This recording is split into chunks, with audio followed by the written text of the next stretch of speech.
2024 সাল শেষ, আর 3 দিন পর 28, 29, 30, 31 আজকে ইংরেজি বছরের শেষ জুমা।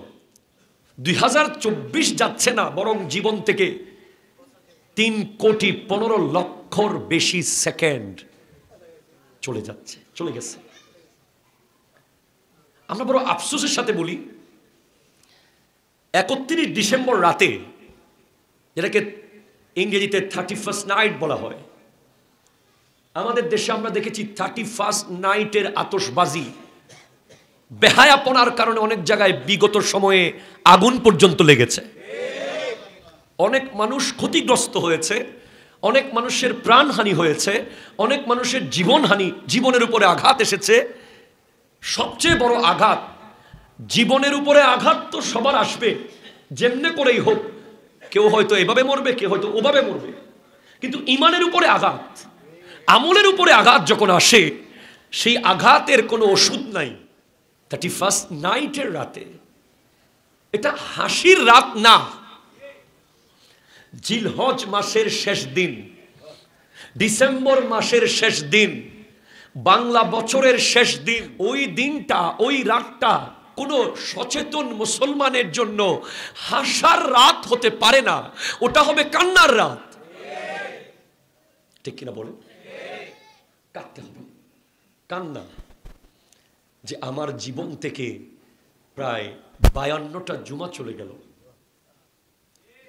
কয়টা কবুল করাতে পেরেছি? তোমার নিঃশ্বাস নেওয়ার যে ক্ষমতা আমাকে দিয়েছ আল্লাহ, সেটার মধ্যে কোনো কমতি ছিল না।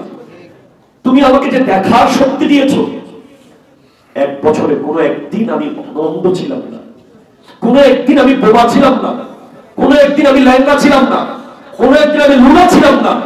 গোটা বছর তুমি আমাকে প্রত্যেকটা নিয়ামত ফুলফিল করেছো, কিন্তু তোমার শুকরিয়া, তোমার ইবাদত আমরা ফুলফিল করতে পারিনি।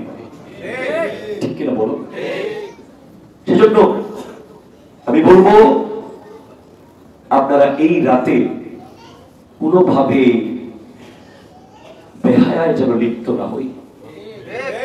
আমরা কোনোভাবে, কোনো ঘরের কোনো নারী যেন ঘর থেকে বের হতে না পারে। হ্যাঁ, আপনি চাইলে ইসলাম সমর্থন করে এমন কোন প্রোগ্রামে অ্যাটেন্ড করতে পারেন। যেমন আমরা একটা প্রোগ্রাম দেখছি, এটা আয়োজন করেছে গাউসিয়া কমিটি বাংলাদেশ, ঢাকা বিশ্ববিদ্যালয় শাখা। এই অনুষ্ঠান সোহরাওয়ার্দী উদ্যানে হবে। সুফি কালামের আসর, সুফি কালামের আসর, যেখানে আল্লাহ রাব্বুল আলামিনের হামদ হবে, রাসূল পাক সাল্লাল্লাহু আলাইহি ওয়াসাল্লামের নাতে রাসূল কবর হাসরে কাজে আসে এমন গজল মানকাবাত হবে, কোরআন তিলাওয়াত দিয়ে অনুষ্ঠান শুরু হবে, আখিরি মুনাজাত দিয়ে দেশ ও জাতির জন্য দোয়ার মাধ্যমে অনুষ্ঠান শেষ হবে। তো অপসংস্কৃতির আগ্রাসন রুখতে, ইসলামী সংস্কৃতির জাগরণে 31 ডিসেম্বর সোহরাওয়ার্দী উদ্যানে সন্ধ্যায় আপনারা সবাই যাবেন ইনশাআল্লাহ। জি, অনুষ্ঠানগুলো পারে ওয়েস্টার্ন অপসংস্কৃতি, পাশ্চাত্যের আগ্রাসন থেকে আমাদেরকে মুক্ত করতে। ঠিক কিনা কথা বলে?